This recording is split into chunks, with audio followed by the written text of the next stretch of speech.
ओम श्री गुरुवे नमः। ईश्वरो गुरुआत्मीति मूर्तिभेदो विभागिनी व्योमवत् व्याप्तदेहाय श्रीदक्षिणामूर्ते नमः। ओम सहना भवतु सहनो भुनक्तु सह वीर्यं करवावहे तेजस्विनावधीतमस्तु मा विद्विषावहे। ओम शांति शांति शांति। ओम प्रणाम भगवान श्री विचार सागर दर्पण स्वामी श्री मनोहरानंद जी महाराज और हमारे सप्तम तरंग चल रही है भगवान। और इसमें जो है वो अथ जीवन मुक्ति विदेह मुक्ति वर्णन इसमें बताया है स्वामी जी ने। तो हमारा यहाँ पे टॉपिक चल रहा है कि भाई समाधि के 8 अंग हैं। तो समाधि के 8 अंग बताए, यम नियम आसन प्राणायाम प्रत्याहार धारणा ध्यान और समाधि। तो अब हमारे जो समाधि का वर्णन चल रहा है और समाधि बताया 2 प्रकार की, एक होती है सविकल्प समाधि और एक होती है निर्विकल्प समाधि। सविकल्प समाधि भी 2 प्रकार की होती है, शब्दानुवित इनकी अहम ब्रह्मास्मि इनकी शब्द सहित, और एक शब्द रहित शब्दा अनुविद की शब्द रहित। और निर्विकल्प समाधि के बारे में भी स्वामी जी ने बताया कि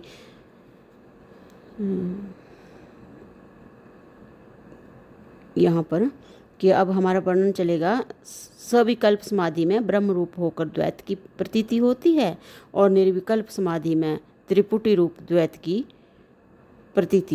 अप्रतीति होती है। निर्विकल्प समाधि में त्रिपुटी रूप द्वैत की अप्रतीति होती है। निर्विकल्प समाधि व सुषुप्ति में भेद यह है कि निर्विकल्प समाधि में ब्रह्माकार वृत्ति तो अंतःकरण की होती है किंतु उसका भान नहीं होता, और सुषुप्ति में अंतःकरण की ब्रह्माकार वृत्ति नहीं होती क्योंकि वहाँ सुषुप्ति में वृत्ति सहित अंतःकरण ही नहीं होता। निर्विकल्प समाधि में अंतःकरण की जो ब्रह्माकार वृत्ति होती है उसका कारण सविकल्प समाधि अभ्यास है। इसलिए साधन रूप 8 अंगों में सविकल्प समाधि को भी एक अंग माना गया है। इन 8 अंगों का फल निर्विकल्प समाधि है। वह निर्विकल्प समाधि भी 2 प्रकार की है, एक है अद्वैत भावना रूप और एक है अद्वैतावस्थान रूप। अद्वैत भावना रूप बता रहे हैं कि जिस समाधि में अद्वैत ब्रह्माकार अंतःकरण की अज्ञात वृत्ति रहे वह अद्वैत भावना रूप निर्विकल्प समाधि कहलाती है। और अद्वैत अवस्थाना रूप जिस समाधि में अधिक अभ्यास के कारण ब्रह्माकार वृत्ति भी शांत हो जाए उस वृत्ति रहित समाधि को अद्वैत अवस्थान रूप निर्विकल्प समाधि कहते हैं। जैसे तप्त लोहे पर गिरी हुई जल की बूंद का उस तप्त लोहे में ही प्रवेश की लय हो जाता है, उसी प्रकार अद्वैत भावना रूप समाधि के दृढ़ अभ्यास से अत्यंत प्रकाशमान ब्रह्म में वृत्ति का लय हो जाता है। एक बार फिर से ले रहे हैं भगवान कि जैसे तप्त लोहे पर गिरी हुई जल की बूंद का उस तप्त लोहे में ही प्रवेश मतलब लय हो जाता है, उसी प्रकार अद्वैत भावना रूप समाधि के दृढ़ अभ्यास से अत्यंत प्रकाशमान ब्रह्म में वृत्ति का जो है वो लय हो जाता है। वह अद्वैत अवस्थान रूप निर्विकल्प समाधि फल है और अद्वैत भावना रूप निर्विकल्प समाधि उसका साधन है। उस अद्वैत अवस्थान रूप समाधि और सुषुप्ति अवस्था में भेद यह है कि सुषुप्ति में वृत्ति का लय अज्ञान में होता है और अद्वैत अवस्थान समाधि में वृत्ति का लय ब्रह्म प्रकाश में होता है। बहुत ही सुंदर यहाँ पे बता दिया कि सुषुप्ति अवस्था में लय जो है वो अज्ञान में होता है और अद्वैत अवस्थान समाधि में वृत्ति का लय जो ब्रह्म प्रकाश में होता है। वैसे तो कार्य का लय सदा कारण में ही होता है। इस नियमानुसार अद्वैत अवस्थान समाधि में वृत्ति का लय तो अपने उपादान कारण सत्वगुण में ही होता है, किंतु ब्रह्म प्रकाश के भान रूप निमित्त से वृत्ति का लय होता है। इसलिए उपचार से ब्रह्म प्रकाश में लय कहा गया है। जैसे अग्नि के तपे हुए लोहे पर गिरी हुई जल की बूंद का लय होता तो अग्नि में ही है, परंतु उसका औपचारिक प्रयोग कथन मतलब जो करते हैं वो बोलते हैं कि भाई तप्त लोहे में ही किया जाता है। तो और सुषुप्ति का आनंद अज्ञान से ढका हुआ होता है, किंतु अद्वैत अवस्थान समाधि में ब्रह्मानंद का भान निरावरण रूप से अर्थात बिना किसी पर्दे के स्पष्ट रूप से होता है। निर्विकल्प समाधि में 4 विघ्न होते हैं जिसको हटाने के लिए उसका वर्णन किया जाता है। नंबर 1 है लय, नंबर 2 है विक्षेप, नंबर 3 है क्षय और नंबर 4 है रसास्वाद। तो लय का बता रहे हैं भगवान की आलस्य अर्थात निद्रा के कारण होने वाले वृत्ति के अभाव को लय कहते हैं। यह अवस्था सुषुप्ति के समान होती है और उस समय ब्रह्मानंद का भान नहीं होता। इसलिए योगी को उस समय सावधान होकर निद्रादिकों को रोककर वृत्ति को जगाना चाहिए। इस प्रकार वृत्ति के जागने के अभ्यास को श्री गौड़पादाचार्य जी ने जो है चित्त संबोधन कहा है। अब नंबर 2 है जो दूसरी रुकावट है वो है विक्षेप। जैसे बाज या बिल्ली से डरकर चटिका मतलब चिड़िया, बाज या बिल्ली से डरकर चिड़िया जब घर में प्रविष्ट होकर घोंसले की तरफ दौड़ती है और भय के कारण उसे घोंसला नहीं मिलता, तब वह फिर बाहर निकलकर अपने शत्रु को देखकर और अधिक भयभीत होती है, अथवा कभी शत्रु के हाथ से मृत्यु को भी प्राप्त हो जाती है।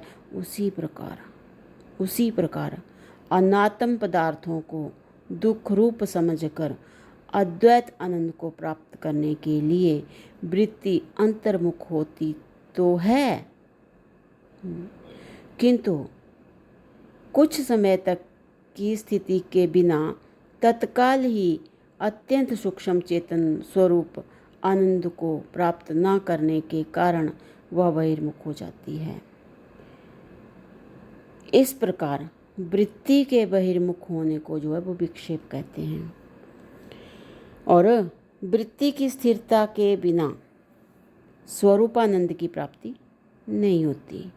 इसलिए अंतर्मुख वृत्ति होने पर भी जब तक वृत्ति ब्रह्माकार ना हो तब तक योगी बाह्य पदार्थों में दोष भावना रखता हुआ वृत्ति को बहिर्मुख होने नहीं दे, किंतु अंतर्मुख रखने का ही प्रयत्न करे।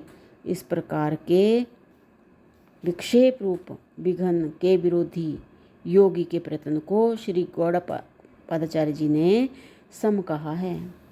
नंबर 3 है क्षय। क्षय मतलब राग आदि दोषों को क्षय कहते हैं। राग आदि राग द्वेष आदि जो होते हैं वो क्षय, उनको क्षय कहते हैं। अब यहाँ एक प्रश्न उठता है कि योग दर्शन में चित्त की 5 भूमिकाएं, इनकी अवस्थाएं बताई हैं।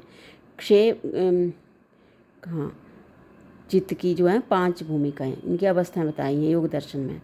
तो नंबर 1 है क्षेप, नंबर 2 है मूढ़ता, नंबर 3 है विक्षेप, नंबर 4 है एकाग्रता और नंबर नंबर 5 है निरोध।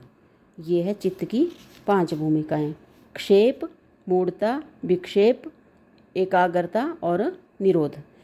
तो इनकी व्याख्या में यहाँ पे बता रहे हैं स्वामी जी कि क्षेप लोक वासना, कोई भी मेरी निंदा ना करे किंतु सभी मेरी स्तुति ही करें। इस आग्रह के दृढ़ संस्कार की देह वासना। ये अच्छा, पहले आ गई लोक वासना, दूसरी आ जाएगी देह वासना और तीसरा आ जाएगी शास्त्र वासना। ये आता है सब क्षेप में। तो ये पहले तो बता दी लोक वासना कि भाई कोई भी मेरी निंदा ना करे और सभी मेरी स्तुति करे, इस आग्रह के दृढ़ संस्कार। नंबर 2 है देह वासना, मतलब देह वासना मतलब स्थूल शरीर के रोग आदि को औषध आदि द्वारा व सूक्ष्म शरीर के पापों को तीर्थाटन आदि द्वारा नष्ट करके स्थूल शरीर में सुंदरता, पुष्टि आदि रूप तथा सूक्ष्म शरीर में पुण्य रूप गुणों का संपादन करूँगा, इस आग्रह के दृढ़ संस्कार। ये आ गई देह वासना। अब नंबर 4 आ गई शास्त्र वासना। शास्त्र वासना नंबर 3 है शास्त्र वासना। शास्त्र वासना जो है वो 4 प्रकार की है। नंबर 1 है पाठ वासना, इनकी पाठ अधिक और जल्दी पढ़ लूँ। नंबर 2 है अर्थ वासना, इनकी सभी शास्त्रों के अर्थ को अच्छी तरह समझ जाऊं और दूसरों को समझा लूं। नंबर 3 है अनुष्ठान वासना, मतलब इसमें बताया कि भाई वेद शास्त्रों के मंत्रों को जप द्वारा सिद्ध करके मंत्र सिद्धि चलाऊं। फिर नंबर 4 है वाणी वासना, इनकी मधुर वाणी में कविता आदि बनाकर बहुत सारे ग्रंथ बना लूं, इसको कहते हैं वाणी वासना। और इस आग्रह के दृढ़ संस्कार इत्यादि रजोगुण के परिणाम रूप जो दृढ़ अन्नात्म वासनाएं हैं उन्हें जो है वो क्षेप कहते हैं। अब हमारा आएगी मूढ़ता। नंबर 2 है मूढ़ता, क्षय में आते हैं ये 5 भूमिकाएं चित्त की। नंबर 2 मूढ़ता, की निद्रा, आलस्य आदि तमोगुण के परिणामों को मूढ़ता कहते हैं। नंबर 3 है विक्षेप, ध्यान में लगे हुए चित्त के बहिर्मुख होने को विक्षेप कहते हैं। नंबर 4 है एकाग्रता, मतलब अंतःकरण के अतीत व वर्तमान परिणामों उनकी वृत्तियों के समानाकार होने को, अर्थात जब अंतःकरण की सभी वृत्तियाँ एक ब्रह्म आकार होने लग जाएं, उस अवस्था को एकाग्रता कहते हैं।